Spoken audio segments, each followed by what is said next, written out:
Film की शुरुआत में हम अहमद नाम के एक व्यक्ति का इंटरव्यू देखते हैं। वह बताते हैं कि उनकी उम्र 63 साल है। वह अपने अतीत के एक अजीब और रोमांटिक एक्सपीरियंस को शेयर करते हैं। वह कहते हैं, घर के पीछे के पैवेलियन में एक रहस्यमय महिला से उनकी पहली मुलाकात हुई थी। वह महिला बहुत सुंदर थी। उसके बाल लंबे और लहरदार थे। अहमद याद करते हुए कहते हैं, जब भी वह महिला उनके सामने आती थी, उनके शरीर से हमेशा ट्यूबरोज यानी रजनीगंधा फूल की फ्रेग्रेंस आती थी। वह महिला पियानो पर हमेशा एक खास धुन बजाती थी। अहमद इंटरव्यू के दौरान वह धुन गुनगुना कर सुनाते हैं। इसके बाद ही हम रिसा सरस्वती का वॉइस ओवर सुनते हैं। वह बताती है कि यह कोई मनगढ़ंत कहानी नहीं है, बल्कि उसके अंकल अहमद के जीवन में घटी एक सच्ची घटना है। इसके बाद सीन कट होकर मूवी में शिफ्ट होता है और हम रिरी को देखते हैं। वह एक विशाल फिकस पेड़ के नीचे सो रही थी। अचानक नींद टूटने पर वह चौंक उठती है और हैरान होकर सोचती है कि वह यहाँ कैसे आई। डर के मारे वह वहाँ से दौड़कर भागने की कोशिश करती है। थोड़ा दूर जाकर वह रुकती है और रिरी पाती है कि वह इतनी देर दौड़ने के बाद भी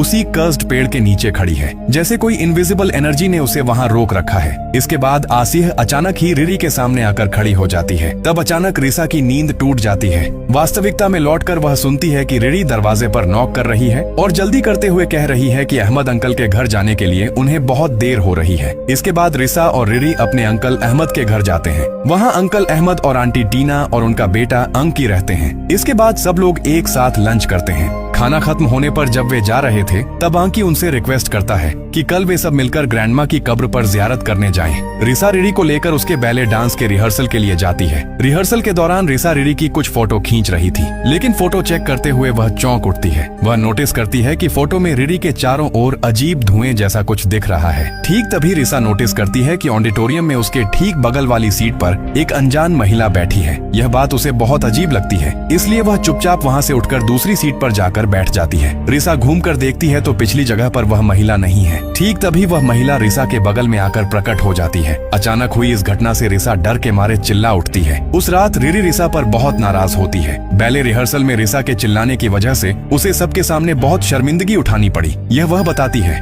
गुस्से में आकर रिरी बता देती है कि वह नहीं चाहती कि उसके डांस के फाइनल शो के दिन रिसा वहाँ मौजूद रहे। उदास होकर रिसा जब अपने रूम की तरफ जाती है, अचानक उसके रूम का दरवाजा अपने आप खुल जाता है। वह हैरान होकर देखती है कि फर्श पर एक नोट पड़ा है। वह नोट उठाती है तो देखती है कि वहाँ लिखा है, हमें माफ कर देना रिसा। रिसा समझ जाती है कि यह उसके घोस्ट फ्रेंड्स ने किया है। दूसरी ओर टीना नींद से उठकर देखती है कि बगल में उनके हस्बैंड अहमद नहीं है। वह बेड छोड़कर खिड़की के पास जाती है और बाहर देखकर पाती है कि अहमद उस पुराने पैवेलियन में अकेले चुपचाप बैठे हैं। अगले दिन सुबह रिसा अपनी क्लास खत्म करके बाहर निकलती है तो रास्ते में अहमद को देखती है। लेकिन हैरान करने वाली बात यह है कि अंकल कार में अकेले नहीं थे, उनके बगल में एक महिला भी बैठी थी। इसके बाद रिरी और रिसा अंकी की ग्रैंडमा की कब्र पर जियारत करने जाते हैं। वहाँ रिसा टीना आंटी से अहमद अंकल के बारे में जानना चाहती है कि वह क्यों नहीं आए। थोड़ी देर बाद अहमद अंकल कब्रिस्तान पहुँचते हैं और देर होने का कारण ऑफिस के काम का बहाना बताते हैं। इसके बाद सब लोग मिलकर ग्रैंडमा की सोल की मगफिरत की प्रेयर्स करते हैं और आखिर में रिसा और रिरी की माँ के पास भेजने के लिए सब मिलकर एक फोटो खिंचवाते हैं। नेक्स्ट सीन में आंकी रिसा को बेडरूम दिखा देता है, यानी आज रात रिसा और रिरी उसके अंकल के घर पर रुकेंगी। यहाँ रिरी खिड़की के पास खड़ी होकर बाहर देखती है तो अहमद अंकल को उसी पुराने पैवेलियन में देखती है। आंकी बताता है कि वह पैवेलियन ही फिलहाल उसके पिता का वर्क स्टेशन है। थोड़ी देर बाद सब लोग जब नीचे ड्राइंग रूम में बैठे थे, टीना आंटी नाश्ता लेकर आती हैं। आंटी रिसा से इंटरकॉम के जरिए अंकल को बुलाने के लिए कहती हैं। रिसा फोन करती है तो दूसरी तरफ से एक महिला की आवाज सुनाई देती है। रिसा जब इस घटना पर हैरान होती है, ठीक तभी अहमद अंकल कमरे में प्रवेश करते हैं। फोन की महिला आवाज और अंकल की अचानक उपस्थिति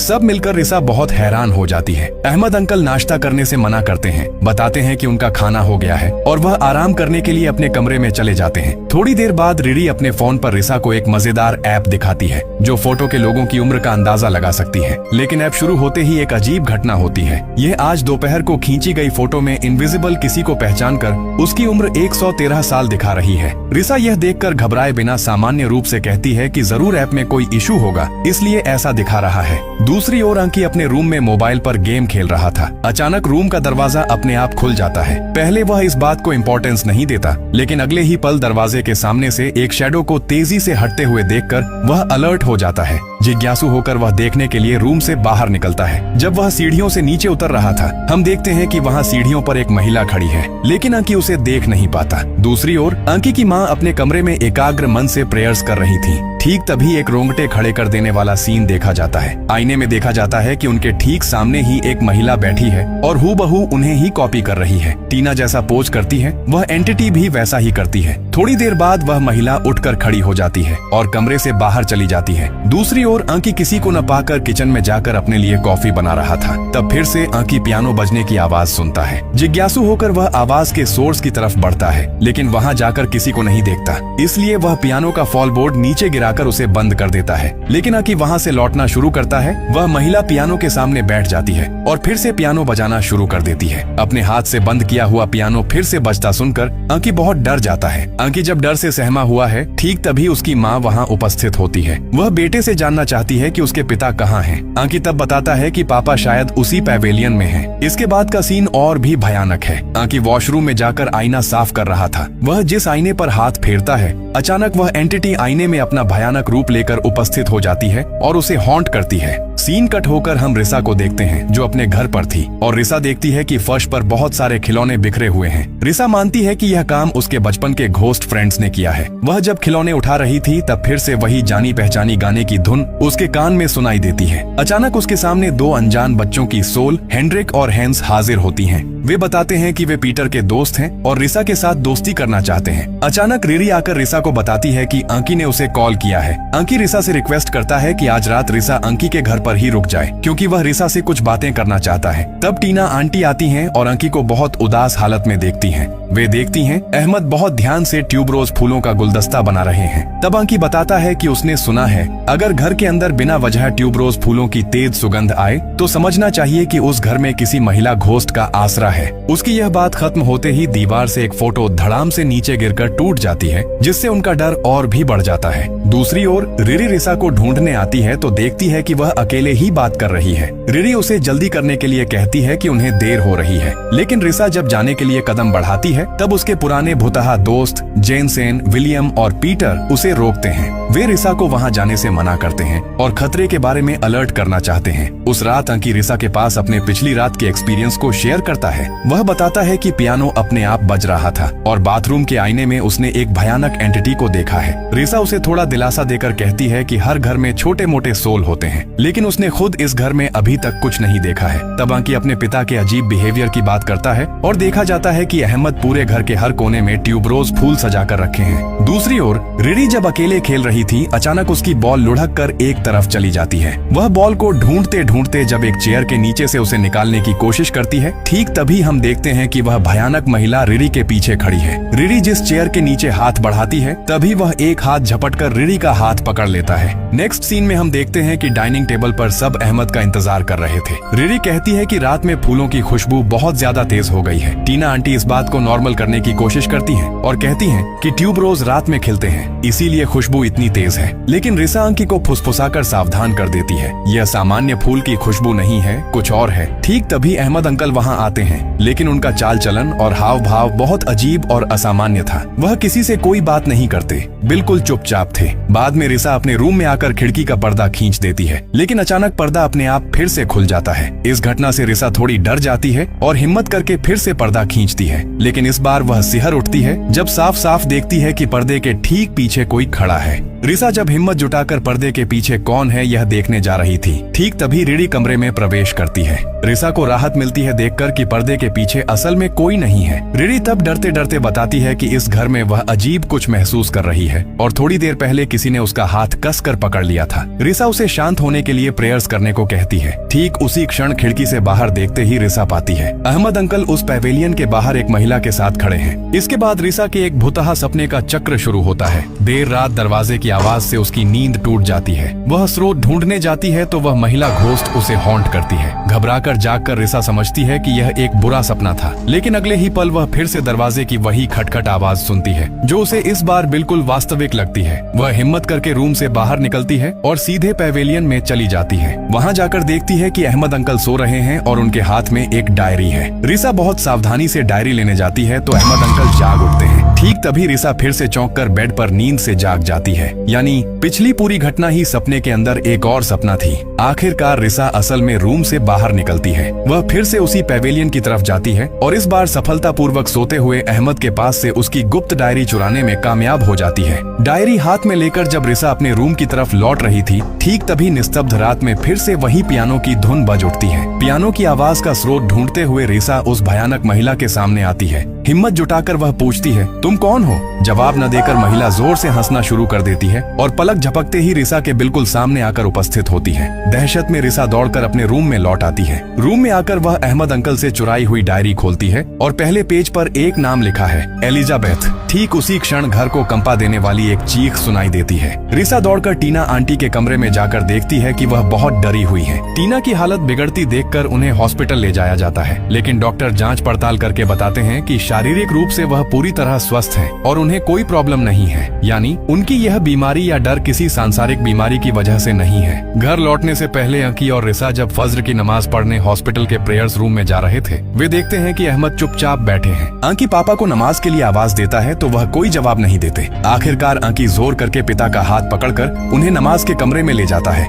वे नमाज शुरू करते हैं, लेकिन अहमद वहाँ चुपचाप खड़े ही रहते हैं। नमाज खत्म करके अंकी बगल में देखकर चौंक उठता है। देखता है कि उसके पापा वहाँ नहीं हैं। नमाज के बीच में ही वह जैसे हवा में गायब हो गए थे। अंकी रिसा से पूछता है कि क्या उसने उसके पापा को बाहर जाते हुए देखा है, लेकिन रिसा भी कुछ नहीं देखती। पापा के इस तरह गायब हो जाने से अंकी और रिसा उन्हें ढूंढना शुरू कर देते हैं। थोड़ी देर बाद अंकी रिसा को कॉल करके बताता है कि उसने अपने पापा को ढूंढ लिया है। फोन पर बात खत्म करके लौटते समय रिसा एक महिला की आवाज में गाना सुनने लगती है। जिज्ञासु होकर वह आवाज का स्रोत ढूंढते ढूंढते ऐसे कमरे में पहुंचती है जहां एक महिला मृतदेह को गुस्ल कराने का काम कर रही थी। इस महिला में एक खास पावर है, वह सोल से कम्युनिकेट कर सकती है। रिसा कहती है कि वह सोल देख सकती है, लेकिन कभी कभी मैं दानुर यानी डेड बॉडी की खुशबू पाती हूँ, लेकिन उन्हें देख क्यों नहीं पाती। उस महिला ने जवाब दिया, सोल खुद फैसला लेती हैं कि वे किसे दिखाई देंगी और किसे नहीं। वे चाहें तो अदृश्य रह सकती हैं। बात करने के बीच अचानक वह डेड बॉडी की सोल रिसा को हॉन्ट करती है। खैर रिसा खुद को संभाल लेती है। इसके बाद वह महिला रिसा को मद्दाह के बारे में शिक्षा देती है। वह समझाती है सोलों को देखने के लिए सिर्फ आंखों की दृष्टि नहीं,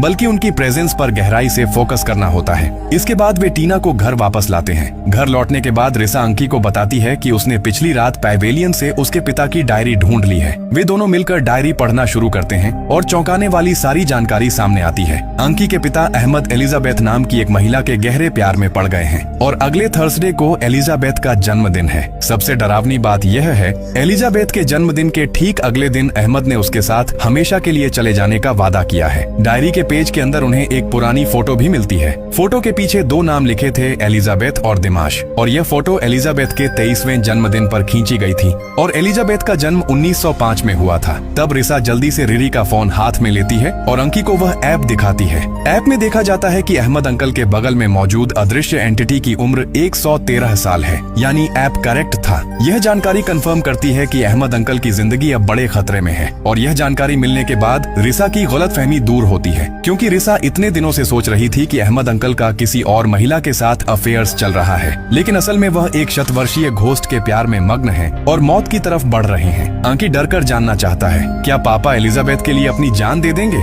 रिसा समझती है अब उसके घोस्ट फ्रेंड्स यानी पीटर, विलियम, हेंस की मदद की जरूरत है। दोस्तों को बुलाने के लिए वह पियानो बजाना शुरू करती है। पियानो की धुन से एनवायरनमेंट भारी हो जाता है। अचानक चारों तरफ अंधेरा हो जाता है और अगले ही पल धप करके बत्ती जल उठती है, लेकिन रिसा के दोस्त नहीं आते, बल्कि रिसा को किसी और सोल ने पजेस्ट कर लिया है। रिसा तब एक अलग आवाज में गाना गाना शुरू करती है और जोर से हंसती है। अंकी हिम्मत करके उसे एलिजाबेथ कहकर बुलाता है तो वह भयानक चीख मारकर अंकी की तरफ घूम कर देखती है। अंकी जानना चाहता है, तुम हमारे परिवार से क्या चाहती हो? वह स्पिरिट बताती है कि अहमद को एलिजाबेथ ले जाएगी। इसके पीछे का कारण वह जाहिर करती है। अहमद दिखने में हूबहू उसके भाई दिमाश जैसा है, यानी यह एंटिटी एलिजाबेथ नहीं थी बल्कि दिमाश की बहन थी। अंकी तब डायरी से मिली वह पुरानी फोटो एलिजाबेथ के सामने दिखाता है। अपने भाई की फोटो देखकर वह स्पिरिट रोने लगती है। वह चीख कर बताती है कि उसके भाई दिमाश की बेरहमी से हत्या कर दी गई थी। अपने भाई की फोटो देखकर स्पिरिट हिंसक हो उठती है और उसे छीनने के लिए अंकी पर झपटती है। अंकी जान लगाकर रिसा को अपने कंट्रोल में लाने की कोशिश करता है। एक समय पर रिसा मन की ताकत का इस्तेमाल करके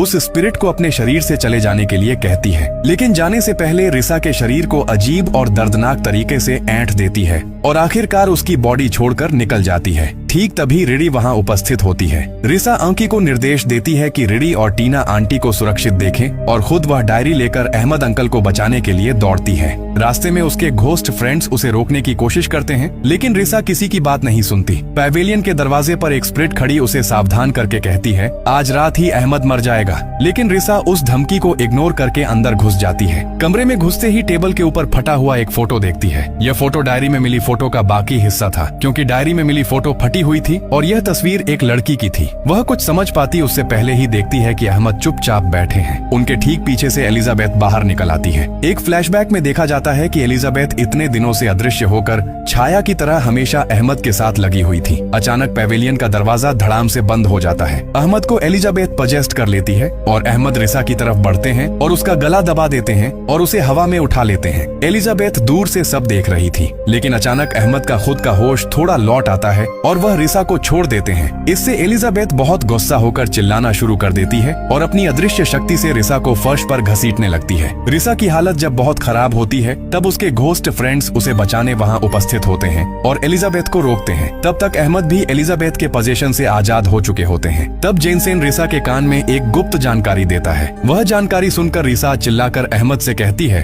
अंकल, एलिजाबेथ की सोल असल में उस डायरी के अंदर कैद है। सच्चाई जानने पर अहमद डायरी हाथ में उठा लेते हैं और उसके पन्ने फाड़ना शुरू कर देते हैं। वह एलिजाबेथ के चेहरे पर दृढ़ता से घोषणा करते हैं मैं दिमाश नहीं हूँ, मैं अहमद हूँ। मैं तुमसे प्यार नहीं करता और न ही कभी करूंगा। अहमद के इनकार और डायरी फाड़ने के बाद एलिजाबेथ की सोल आखिरकार हार मान लेती है और वहाँ से विदा लेती है। इसके बाद अहमद नॉर्मल हालत में लौट आते हैं। वह घर लौटकर वाइफ टीना और बच्चों से अपने अजीब बिहेवियर के लिए अनुताप करते हुए माफी मांगते हैं। परिवार में फिर से स्वस्थ लौट आती है। रिसा अपने घोस्ट फ्रेंड्स को धन्यवाद कहकर जब अंदर जा रही थी तब वह एक नई लड़की सोल देखती है। पीटर परिचय करवाता है कि लड़की का नाम इवाना है। इवाना बताती है एलिजाबेथ इवाना की बेस्ट फ्रेंड थी और एलिजाबेथ इवाना के भाई दिमाश के प्यार में पड़ गई थी।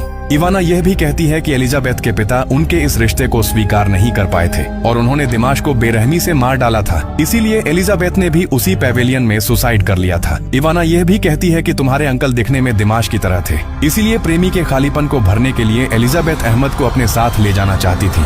अब रिसा समझती है कि उस समय उसे पजेस्ट करने वाली एंटिटी असल में दिमाश की बहन इवाना थी। सब कुछ समझने के बाद रिसा इवाना को धन्यवाद देती है। खैर, सब खतरा टल जाने के बाद एक दिन पूरा फैमिली रिरी के बैले डांस का परफॉर्मेंस देखने थिएटर जाता है। सब लोग जब शो का मजा ले रहे थे, ठीक तभी रिसा के कान में फिर से वही अजीब गाने की धुन सुनाई देती है। वह चौंक कर देखती है तो वहाँ एक नई सोल खड़ी है जो अपना नाम केंटिंग बताती है। इस नए रहस्यमय कैरेक्टर के आगमन के संकेत के साथ ही अगले सीक्वल का इशारा देते हुए मूवी यहीं खत्म हो जाती है।